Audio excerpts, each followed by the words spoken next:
आज हम ख़ास तौर पर बातचीत कर रहे हैं कश्मीर के 1 साल आर्टिकल्स 35A और 370 की एब्रोगेशन के बाद, और उसमें ज़ाहिर है जो बातें आप मैं और भी कर रहे हैं वो जुड़ी हुई हैं। इस वक्त की सूरत हाल ये है कि कश्मीर प्रोग्रेस कर रहा है, जम्मू कश्मीर हो, लद्दाख हो, सड़कें बन रही हैं, टनल्स बन रहे हैं, मेडिकल कॉलेजेस बन रहे हैं, हॉस्पिटल बन रहे हैं। और वो तो 1 साल खदशे का साल था। पहले टेररिज्म के वायरस का खदशा था, फिर कोविड-19 का। हमें चीज़ें नज़र नहीं आ रही, लेकिन चीज़ें अंदर ही अंदर डेवलप हो रही हैं। आइंदा 3-4 साल में नक्शा कुछ से कुछ होगा। इस 1 साल में अरे भाई ये भी पता चल गया पूरी दुनिया को कि कश्मीरियों ने कोई रिएक्शन नहीं दिखाया, कोई टेररिज्म का स्पिल ओवर नहीं किया, बल्कि उससे पहले जो टेररिज्म होती थी वो ख़त्म हो गई। अब सिर्फ इन्फिल्ट्रेशन के वाक़यात हैं और भारतीय सरकार उसको काबू कर रही है। अब ये मॉडल सामने आ गया, दुनिया पर साबित हो गया कि कश्मीर में 71 साल में एक्चुअली क्या होता रहा और कौन पीछे था और टेररिज्म क्या थी।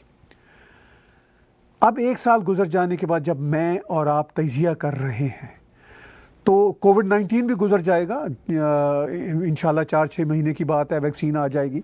उसके बाद हम, आप और मैं और बहुत सारे दोस्त जाएंगे, श्रीनगर जाएंगे, मिलेंगे अपने कश्मीरी भाइयों से, बहनों से। तो क्या आपको लगता है कि पाकिस्तान तो इससे कुछ सबक सीख नहीं सकता? पब्लिक कंजम्पशन के लिए उनको तो लड़ना ही है, लेकिन कश्मीरी जो हैं वो, उन्होंने अपना रुख दिखा दिया कि हम तो आगे बढ़ेंगे अमन और पीस के साथ। मज़ीद आपको वहाँ पे पॉलिटिकल चेंजेस क्या होती नज़र आ रही हैं? उस तरफ जाने से पहले मैं आपके वही अखंड भारत वाले पॉइंट पे आऊंगा जी जी। कि देखिए, मेरे लिए भी, मुझे रंगून से लेकर काबुल तक जो आदमी मिलता है मेरे लिए वो भारतीय है। चाहे वो कोई भी नेशनलिटी हो, कोई भी रूलिंग में रहता हो, ये मेरे लिए अपने लोग हैं।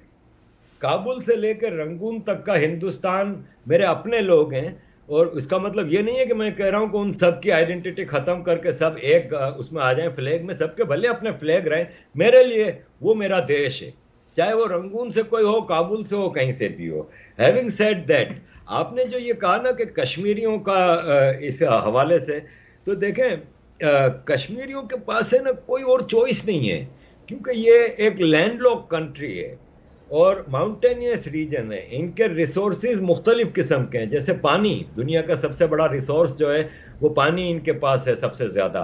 फिर इनके पास उसी पानी से इलेक्ट्रिसिटी जो डेवलप होती है, पूरा पंजाब पाकिस्तान का है वो कश्मीर के इलेक्ट्रिसिटी पे ही चलता है।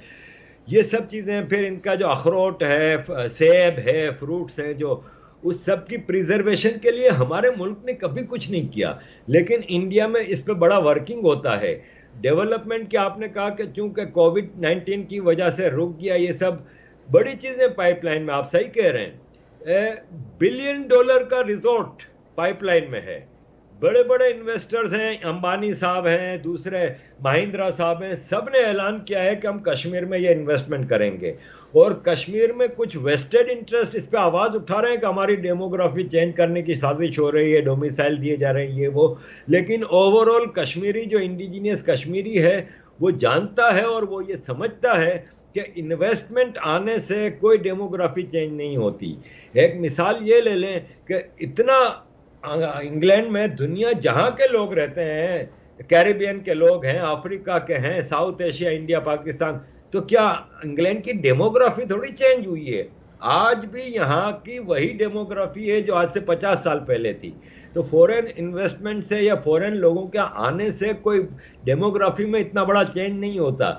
ये सिर्फ कुछ वेस्टेड इंटरेस्ट लीडर्स हैं जो इस चीज़ को एक्सप्लॉइट कर रहे हैं। अदरवाइज कश्मीरी को पता है कि जितना ज़्यादा पैसा इधर आएगा उतना ज़्यादा डेवलपमेंट होगी, तरक्की होगी। तरक्की होगी कश्मीर की तो कश्मीरी खुशहाल होंगे। और रहा सवाल मजहब का, तो मेरी नज़र में मजहब हर आदमी का ज़ाती फेल है, और वो कोई भी मजहब हो, वो इंडियन होने पे फख्र करे और अपने मजहब को आज़ादी से प्रैक्टिस करे विदाउट डिस्टर्बिंग अदर्स। अगर ये मैं सोचूं कि नहीं, मैं अगर इबादत कर रहा हूं तो बाकी सबको कुर्बानी देनी है, तो ये मेरे अल्लाह ने कहीं नहीं कहा कि तुम मेरी इबादत के लिए मेरे बंदों को खराब करो। कुरान में बार बार कहा गया है रब्बुल आलमीन, रब्बुल मुस्लिमीन नहीं कहा। जब वो रब्बुल आलमीन है तो वो इतना बेरहम कैसा हो सकता है कि वो खाली मुसलमानों की बहबूद सोचेगा।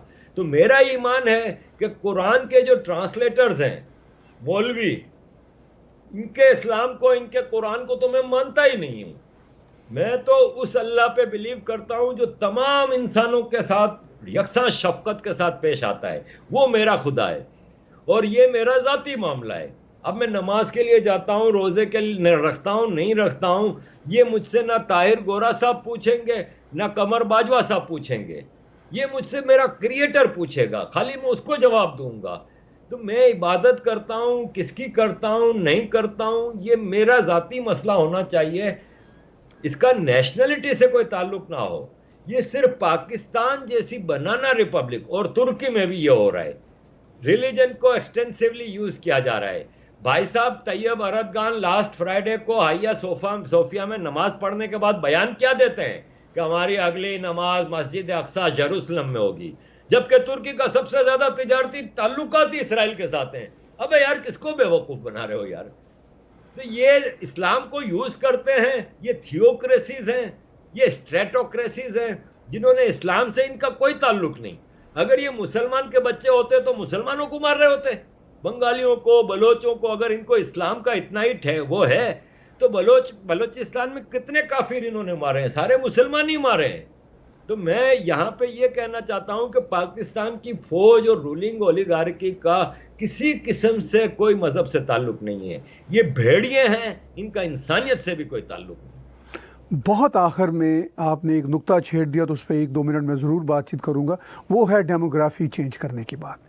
मुझे हैरत होती है आरिफ जाकिया भाई कि जो डेमोग्राफी चेंज करने की बात करते हैं वो ख़ुद सबसे ज़्यादा इमिग्रेशन लेकर यूरोप, अमेरिका, कनाडा आकर बसना चाहते हैं।